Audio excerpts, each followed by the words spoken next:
Hello everybody. Ayurveda Ayurveda एक ऐसी हमारे देश की साइंस है जो हमारे किसी भी हेल्थ प्रॉब्लम को सॉल्व कर सकता है। इस वीडियो में हम आपको बताएंगे 7 पत्तों के काढ़े और टेस्टी टेस्टी चाय के बारे में, तो एंड तक हमारे साथ इस वीडियो में ज़रूर बने रहिएगा। अब इतना बढ़िया तो गार्डन टूर हो गया हमारा, और सच में वो ऑटोमेटिक गार्डन ना, आई जस्ट लव्ड इट। अगर आपने भी नहीं देखा ना तो उसको जरूर देखिएगा। पर जैसे कि आप इतने ज्यादा आयुर्वेदा क्वीन है, ऐसे नहीं जाने देना अपने आप को। तो अब आप हमें ये बताइए कि अगर हमें अपनी बॉडी को ठीक रखना है तो हमें क्या करना चाहिए? शिखा जी, हेल्थ को ठीक रखने के लिए हमें अपनी प्रकृति पता होनी चाहिए। अच्छा, प्रकृति मीन्स बॉडी टाइप, ओके है ना। तो पूरी दुनिया, पूरी सृष्टि 5 एलिमेंट्स की बनी हुई है, और हमारी 3 तरह की बॉडी है, उसमें भी 5 एलिमेंट्स है, और प्रोपोर्शन अलग है एलिमेंट्स का, है ना। जैसे 5 एलिमेंट्स कौन कौन से हैं? फायर है, फिर एयर है, फिर आकाश तत्व है, फिर पृथ्वी है, फिर वाटर है। ओके, जो जैसे जिससे हमारे का पूरा पूरा ब्रह्मांड कैसे पूरा बना ब्रह्मांड है? भी उसी का बना हुआ है, और हमारा शरीर भी उसी का ही बना हुआ है। अच्छा, हाँ, हमारा शरीर भी 5 तत्वों का ही बना हुआ है। तो अच्छा। अब क्या है, भगवान ने 3 तरह की बॉडी बनाई है, वात, पित्त और कफ। अच्छा, ठीक है। वाता को उन्होंने दे दिया एयर एलिमेंट ज्यादा, 5 में से। Okay. बने सबकी बॉडी 5 तत्वों से बनी है, पर वाता के पास हवा ज्यादा है, अच्छा। एयर एलिमेंट ज्यादा है। तो और टाइप के लोग कैसे, हमें कैसे पता चलेगा? वाता वाले एयर कैसे, एयर की क्वालिटी तुम देखो क्या होती है, इधर उधर घूमते रहते हैं और हल्के फुल्के वेट हाँ, तो होता ही नहीं। अच्छा, तो हाँ। वो जो पतले होते हैं उनकी ज्यादातर वाता स्ट्रॉन्ग होती है। वाता मतलब वाता air। बॉडी टाइप है उनकी। ओ, अच्छा उनकी अच्छा। बॉडी टाइप आता है, उनके पास एयर एलिमेंट ज्यादा है, इसलिए वो एक जगह टिक के बैठते भी नहीं, बहुत फुर्तीले होते हैं और हल्के फुल्के होते हैं। ओके, तो पित्त वाले जो होते हैं उनके पास फायर एलिमेंट ज्यादा है, फायर। फायर के साथ थोड़ा सा पानी भी होता है ज्यादा, ठीक है, अच्छा। वातियों से। तो इसलिए वो वाता वालों से थोड़े से हैवी होते हैं, अच्छा, क्योंकि अग्नि भी बहुत लाइट होती है, वो भी मोटे नहीं होते, वो भी पतले होते हैं, पर उनका मीडियम स्ट्रक्चर होता है। ठीक है। वाता वाले बहुत पतले होते हैं, और पित्ता वाले जो होते हैं वो मीडियम साइज के होते हैं। और कफा के पास अर्थ एलिमेंट ज्यादा है। अच्छा, तो मिट्टी आपको पता है कैसी होती है? ठोस। ठोस, भारी। तो उनकी बॉडी भी वैसी होती है, भारी बॉडी होती है, स्ट्रॉन्ग बॉडी होती है, ब्रॉड स्ट्रक्चर होता है, क्योंकि मिट्टी इतनी है, जितनी मिट्टी लगाते जाओगे तो बॉडी तो मोटी होती जाएगी ना। तो आजकल जैसे पतले होने का बड़ा चलन चल गया है, तो जो कफ वाले लोग हैं अगर वो अपने आप को पतला करने की तरफ जाते हैं तो क्या वो ठीक है? बिल्कुल गलत।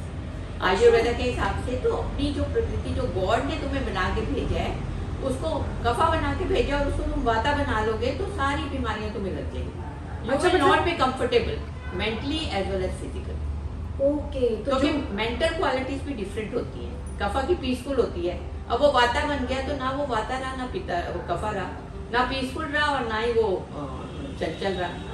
अच्छा, तो जो लोग आजकल पड़े रहते हैं कि हमें पतला होना है तो वो कंफ्यूज रहेंगे, वो कंफ्यूज हो जाते हैं। वो कंफ्यूज रहेंगे, क्योंकि उन्होंने अपने को वाता बना लिया, एयर एलिमेंट ज्यादा कर दिया, हालांकि माइंड उनका चलना चाहिए था पीसफुल। तो वो अच्छा। हमेशा कंफ्यूज रहते हैं कि मैं हूँ तो नहीं, पीसफुल हूँ, और अब मैं इतनी जल्दी जल्दी क्या बचा रहा हूँ।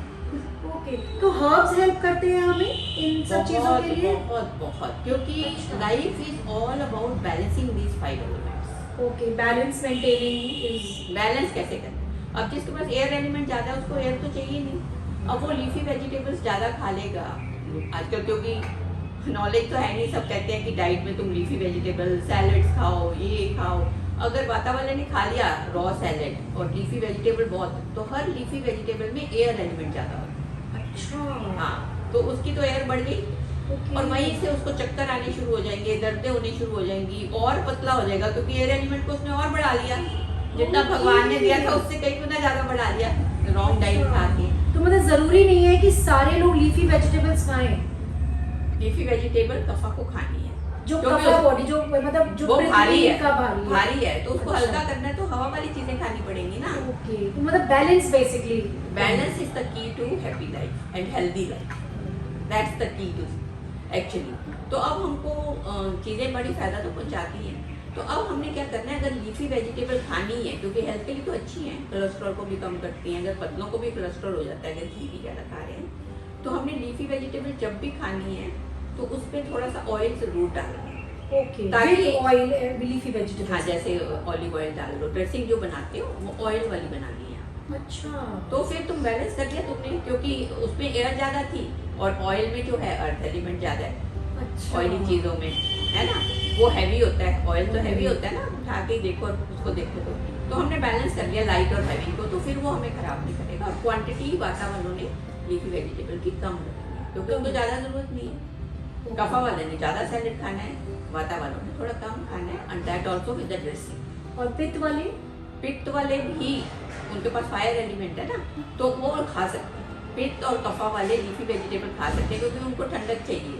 ठंडक जो, हाँ, तो लीफी वेजिटेबल क्योंकि एयर एलिमेंट ठंडा होता है, तो उनको ठंडक मिल जाएगा। जैसे एसिडिटी हो गई या कुछ हो गया, तो सैलेड वाले खाएंगे तो उनकी, कहते हैं ना सैलेड खाओ, एसिडिटी हो गई, घी वाला खाना ना खाओ। ओके, तो अगर पेट फूल गया तुम्हारा तो फिर घी वाला ही खाना खाना है, वही हवा को नीचे बिठाएगी। वही होगा। It's a मेरी very बॉडी टाइप कौन सी है आपके हिसाब से?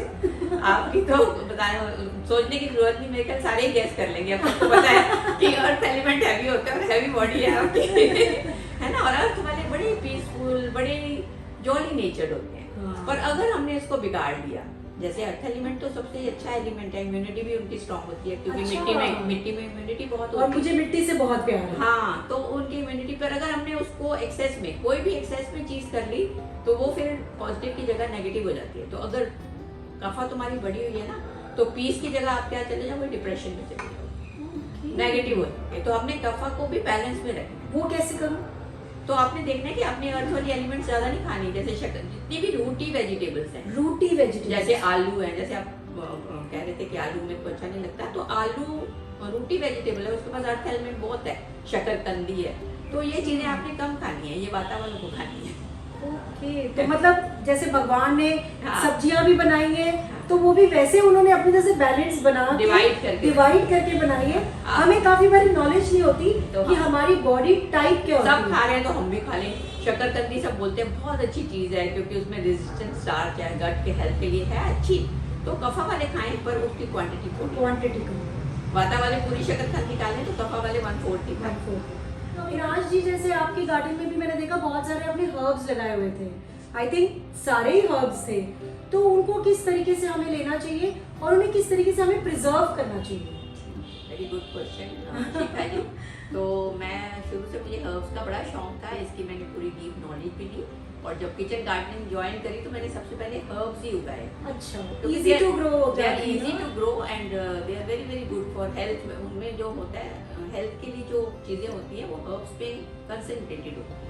अच्छा, हाँ, कंसंट्रेटेड होती है, तो उसका हमें बेनिफिट बहुत है। जैसे तुलसी है, सबको ही पता है कि तुलसी एंटी बैक्टीरियल, एंटी फंगल है, तो अगर हम जैसे सर्दी जुकाम ये सब है, तो अगर हम तुलसी की चाय बना के पीते हैं तो अच्छी हो जाती है, पर हमने वो भी बैलेंस में पीनी है, बैलेंस में, क्योंकि तुलसी लिटिल बिट हीटिंग। ओके, तो पिता वाला अगर पी रहा है तुलसी की चाय, उसको खांसी जुकाम लग गया है, पर वो तुलसी की पी रहा है, तो उसकी हीट बढ़ जाएगी बॉडी में। तो अब उसने क्या करना है कि तुलसी की चाय में थोड़ी सौंफ डाल देना, अच्छा, या थोड़ा धनिया डाल देना है, तो वो उसकी हीट को बैलेंस है। अगेन आप जो बैलेंस कह रहे थे वो बैलेंस, तो बेसिल जैसे तुलसी का ही एक फैमिली है, तो बेसिल के लिए भी सेम फॉर्मूला बेसिल है? भी पित्त को बढ़ाता है। तो अगर तुम्हें एसिडिटी हो रही है या पित्त आपको लगता है बॉडी में बहुत बढ़ी हुई है, बॉडी गर्म हो रही है, तो बेसिल, ये सब चीजें हैं, इनके साथ आपने दूसरी हर्ब्स को मिक्स करके ले, जैसे भी उसके साथ सौंफ ले, सौंफ ले लो और साबुत धनिया डाल दो उसमें, अच्छा, तो वो ठंडा हो जाता ठंडा हो जाएगा। धनिया भी ठंडा होता है, सौंफ भी ठंडी होती है। है। वो और तीन- लेमन ग्रास के बारे में कहते हैं बहुत अच्छा होता है। हाँ, लेमन ग्रास एक ऐसा हर्ब है जिसके जितनी उसकी तारीफ करो, उसके इतने गुण हैं कि कोई ऐसी बीमारी नहीं है जो लेमन ग्रास ठीक ना करे। तुम्हारी अच्छा। डाइजेशन से लेके और अंदर जो इन्फेक्शन से लेके, यूटिया इन्फेक्शन, डाइजेशन, किसी भी चीज का नाम लो तो इसके पास पावर है। तो और कैसे लेना चाहिए लेमन ग्रास? लेमन ग्रास की जो प्रॉपर्टी है, हर हर्ब की एक प्रॉपर्टी होती है, ठीक है ना। तो लेमन ग्रास जो है वो वात और पित्त और कफा को कम, जो मोटे लोग हैं उनके लिए भी बहुत अच्छा है, पित्त और कफा को कम करता है। जैसे तुमने अपना फैट कम करना है या अर्थ एलिमेंट को कम करना है, तो पित्त और कफा को, अगर एसिडिटी भी हो रही है तो पित्त जो होता है वो हीटिंग होता है ना, तो ये पित्त और कफा को कम करता है, कम। और वाता को कुछ नहीं बिगाड़ता, ना उसको कुछ अच्छा करता है ना बुरा करता है, न्यूट्रल रहता है। वाता के लिए ये न्यूट्रल है, मैंने बोला ना कि जितने लीफी वेजिटेबल हैं उनमें एयर एलिमेंट ज़्यादा है, पर ये वाता के लिए न्यूट्री लगाता, को खराब नहीं करता बिल्कुल भी, अच्छा। बिगाड़ता नहीं है। तो ये एक ऐसा हर्ब है जो कोई भी ले सकता है, कोई भी। लेमन ग्रास तो मतलब आज आप ये वीडियो देखने के बाद सब अपने घर में उगा ही लें। उगा ही लें। और अभी आज मैं आपको चाय भी पिलाऊंगी, इतनी हाँ। टेस्टी होती है और इतनी इजी है। और सबको मैं रेकमेंड करती हूँ कि जैसे ब्रेकफास्ट जो करते हो उसके साथ दूध वाली चाय ना पी के लेमन ग्रास पीजिए। अच्छा, मतलब ब्रेकफास्ट में lemon grass tea is good. Very good. और बिफोर स्लीपिंग ऑल्सो, अगर तुम्हें नींद नहीं आती तो, ओके, मतलब क्योंकि जब नींद बहुत हाई होती है तो नींद आती नहीं, नहीं। ठीक है ना।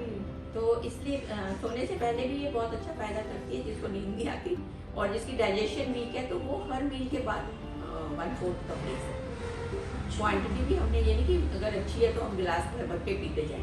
तो जैसे हम पानी अपना कोई ट्रैवल कर रहा है, पानी लेके जा रहे हैं, तो उसके अंदर लेमन ग्रास डाल दे और वो वाला एक वाटर पत्ता डाल के, हाँ, एक पत्ता बॉटल में डालो और ऊपर से गर्म पानी डालो, तो उतना कंसंट्रेशन नहीं होगी उसकी, और वो पानी पीते रहो। हमेशा पानी तो ऐसा ही बना के पियो जो एल्कलाइन हो जाए हमारे लिए। जितने भी लीव्स हैं पानी को एल्कलाइन बना देते हैं, और फिर ये एंटी बैक्टीरियल एंटी फंगल तो है ही है, तो पानी भी हमारा अच्छा हो जाएगा। तो ये तो बहुत अच्छी चीज़ है लेमन ग्रास। तो मेरे को लगता है मैं पता नहीं कई सालों से पी रही हूँ, और जब से पता चला, आयुर्वेदा सीखा 20 साल से, जब से पता चला कि नमक वाली चीज़ के साथ चाय नहीं पीनी चाहिए। हालांकि बहुत ट्रेंड है, मतलब 20-80 रूल है, कभी कभार समोसे के साथ पी ली तो कोई बात नहीं, इंडियन कल्चर है। तो वैसे नमक वाली चीज़ खाओ तो तुमने दूध वाली चाय नहीं पीनी, क्योंकि ये विरुद्ध आहार होता है। विरुद्ध। तो और जैसे अविनाश जी बारिश आने वाली है और फ्लू और ये सब चीज़ों से ना, मतलब सब लोगों का मन बड़ा लाइक डर सा बैठ गया है, तो हम हर्ब से उसको भी क्योर कर सकते हैं। Very much. उसको क्योर करने के लिए डॉक्टर खादर वली, शायद आजकल सब जानते ही होंगे, उन्होंने 7 पत्तों का काढ़ा बोला है। शिखा जी हर्ब्स के बारे में बता ही रही हूँ, तो बहुत ही इम्पोर्टेंट एक मेरे को याद आ गया कि हमने जब भी चेंजिंग सीजन होता है, दैट इज़ एवरी नवरात्रे के पहले या बाद में, अप्रोक्सीमेटली उसके दौरान, क्योंकि उसके बाद सीज़न चेंज होता है, तो हमें वायरल फीवर जैसे आजकल भी सबको बहुत हुआ है ना, नवरात्रे के बाद खांसी जुकाम हर किसी को लगा हुआ है। तो अगर उन्होंने पहले ही ये 7 पत्तों का काढ़ा 4-4 दिन, 7 पत्ते कौन से हैं? एक तो पीपल का है, पीपल का, हाँ पीपल का पत्ता। अच्छा। एक हमारा ये इसको बोलते हैं पुनगामिया पिनाटा, करंज भी बोलते हैं, करंज, ओके, करंज है। और इसके साथ ही एक बेल का पत्ता होता है, बेल, तो वो इजीली मिल जाता है बेल का आराम से। पत्ता? बेल मैंने भी घर उगाया हुआ है, नीचे पड़ा तो ऊपर लाई नहीं मैं। और ये फिर नीम है, अच्छा। और ये बरमूडा ग्रास है। जैसे आप लोग जाते हो क्रीमेशन के लिए तो वो बाद में देते हैं ना ये वाली घास आपको, ये वही है, धूप घास इसको बोलते हैं जो हिंदी में। नॉर्मल के हमारे पार्क्स में लगी होती है? नहीं नहीं, धूप घास की इसकी निशानी है, देखो इसकी शेप अलग है इसके। तो ये कहाँ मिलेगी? ये वैसे गार्डन्स में भी उगी होती है, पर किसी भी नर्सरी से बोलोगे तो वो दे देंगे, और गमले में उगा लो तो फैल जाती है ये। अच्छा, ये देखो ना, इसका अलग से है, ऐसे साइड से निकलता है। साइड से निकल। हाँ, साइड से निकलता है। तो ये धूप घास हो गई, फिर ये पुदीना हो गया, है ना। तो ये 7 पत्ते हैं। गिलोय का पत्ता अभी मेरा इस पे आया नहीं है, छोटे छोटे आए हैं। एक हाँ, गिलोय, मौसम बदल रहा है। हाँ। अच्छा, गिलोई भी बहुत अच्छी होती है। गिलोय तो है ही अच्छी, किसी भी अच्छा। टाइप के फीवर, अगर तुम्हें फीवर कुछ समझ ही नहीं आ रहा कौन सा फीवर है, तो गिलोय का काढ़ा पी लो चुपचाप। अच्छा, हाँ, गिलोय का काढ़ा पीने से ठीक हो जाओगे तुम। ओके। बहुत अच्छा है गिलोय। और तो अब ये पीपल। काढ़ा बनाना कैसे हमने? काढ़ा बहुत ही आसान है शिखा जी, अब मैं आपको काढ़ा बनाना सिखाती हूँ। क्या करना है, ये हमने एक जने के लिए 200 ml पानी लेना है। अच्छा, it is approximately 1 glass. Okay तो इसको हमने उबालने के लिए रख देना। ओके, ठीक है। अब सपोज हम ये पीपल का बना रहे हैं, तो सातों के सातों पत्तों को हमने एक पत्ते का काढ़ा नहीं 4 दिन पीना है। 7 पत्ते हैं ना, 28 दिन में खत्म हो जाएंगे। ठीक तो है। 4-4 दिन, जैसे आज पीपल से शुरू करा है तो 4 दिन पीपल का ही पीना है, और भी खाली पेट, अच्छा, सुबह खाली पेट। तो हमने पत्तों को अच्छे से धो लिया है ना, फिल्टर्ड वाटर से सफाई अच्छे से करनी है। तो इसको धो लिया हमने, और जब ये पानी उबल जाएगा तब हम पत्ते इसमें डालेंगे। अच्छा, जब ये पानी में बॉईल आ जाएगा प्रॉपर, हाँ। तो फिर हमने डालना है। फिर डालना पत्ते। फिर कितनी देर बॉईल करना है पत्तों को? पत्तों को बॉईल करना है 4 to 5 मिनट्स। 4 और to ढक 5 के नहीं करना, खुला ही करना है। अच्छा, ढकना नहीं है। अब आप इसमें डाल दोगे पत्ते? हाँ, अब ये पानी उबल जाएगा ना, बस उबलने वाला है पानी। ये पानी उबल गया ना हमारा, हाँ। तो इसमें हमने ये पत्ते डालना है, ओके, और इसको ढकना नहीं है।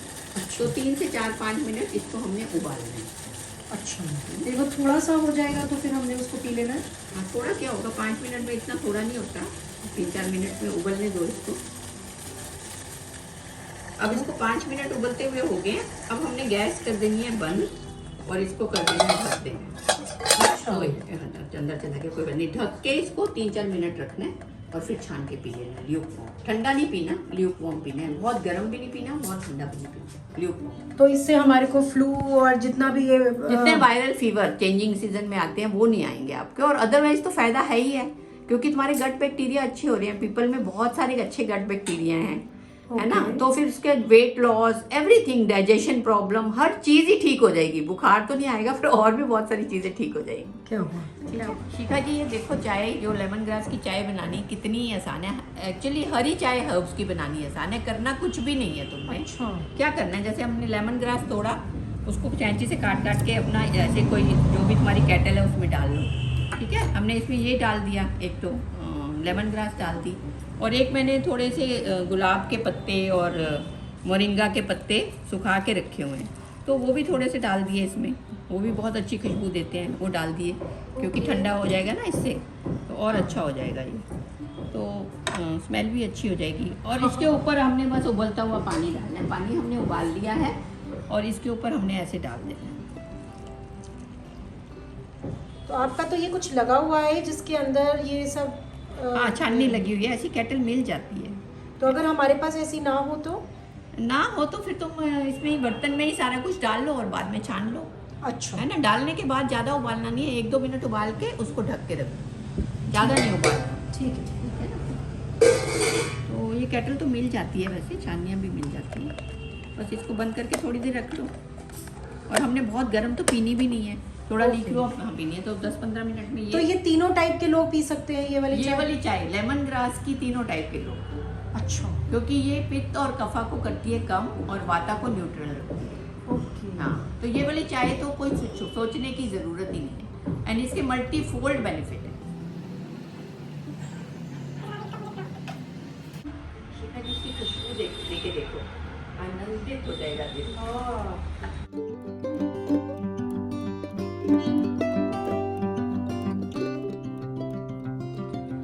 अविनाश जी, हम ये जितने भी जैसे हमने हर्ब्स ग्रो करे हैं या पत्ते, जैसे कभी हम अमरूद ग्रो कर लेते हैं, तो हम इन सब पत्तों का काढ़ा बनवा सकते हैं? बिल्कुल बिल्कुल नहीं। अच्छा। जो मैंने आपको 7 पत्ते बताए हैं, वो साइंटिस्ट के द्वारा टेस्टेड हैं कि अच्छा। उसमें जो भी हमारे को मिलेंगी मेडिसिनल प्रॉपर्टीज, पर कई पत्तों में पॉइजनस एलिमेंट्स भी होते हैं। ओके। तो वो हमने उनका काढ़ा तो बना सकते हैं, पर मतलब उनका रिसर्च हुई नहीं हुई, जैसे अमरूद का है या उसका है या, तो उसको काढ़ा तो बना सकते हैं। काढ़ा हम सब पत्तों का बना सकते हैं, पर फॉर अ स्पेसिफिक डिजीज, मतलब वो सबने नहीं पीना। अच्छा। जैसे अमरूद का है, जामुन का है, वो स्पेसिफिक जो बीमारी है उसके लिए उनको पीने के लिए देते हैं काढ़ा। ओके। पर उसका आप तो सोचो कि हम सुखा के पाउडर बना लें और यूज कर लें, वो नहीं कर सकते। क्यों? वो इसलिए कि नेचर ने ये रूल बनाया है कि पत्तों में बहुत सारी पॉइजनस चीजें भी होती हैं। पॉइजनस? यस, क्योंकि उसको बचाना होता है एनिमल्स से, खा के वो खराब कर देते हैं। तो ऐसी भी चीजें होती हैं जो पॉइजनस होती हैं। ह्यूमन बॉडी के लिए नहीं अच्छी होती? नहीं, किसी के लिए भी नहीं, ना ह्यूमन के लिए ना एनिमल के लिए, किसी के लिए भी अच्छी नहीं होती। तो एनिमल्स खाते ही नहीं, वो तो बड़े तेजी होते हैं, तो सेंस उनकी काफी अच्छी होती है। तो इसीलिए जब हम काढ़ा बनाते हैं तो पानी में वो ही चीजें आती हैं which are good for us as a medicine. अच्छा, पानी अपने आप में वही अब्सॉर्ब करेगा जो हमारे लिए अच्छा है? अच्छा है, पॉइजन नहीं आएगा उसमें। ओह। तो देन काढ़ा इज सेफ। दैट्स ग्रेट, ये नॉलेज तो मुझे बिल्कुल नहीं थी। काढ़ा सेफ है। ये नॉलेज हमें भी डॉक्टर खादरवली से मिली है, जो कि बहुत बड़े साइंटिस्ट हैं, यूएस से रिटर्न, और उनको Bharat Ratna award, millet man of India भी डिक्लेयर करा है हमारे साइंटिस्ट। तो the knowledge is from the medicine. Thank you so much Avinash ji, यहाँ आकर इतना टेस्टी खाना, उसके बाद इतनी बढ़िया ऑसम चाय, and your garden and your knowledge, मतलब रियली, अगर आपको कहते हैं Ayurveda queen, you are. Thank you. और मैं आपको भी थैंक यू करती हूँ फॉर ऑल योर एफर्ट्स, कि हमें अपनी नॉलेज शेयर करने का चांस मिला, एंड मेरे को पूरी उम्मीद है कि बहुत से लोग इसका फायदा उठाएंगे। Thank you so much.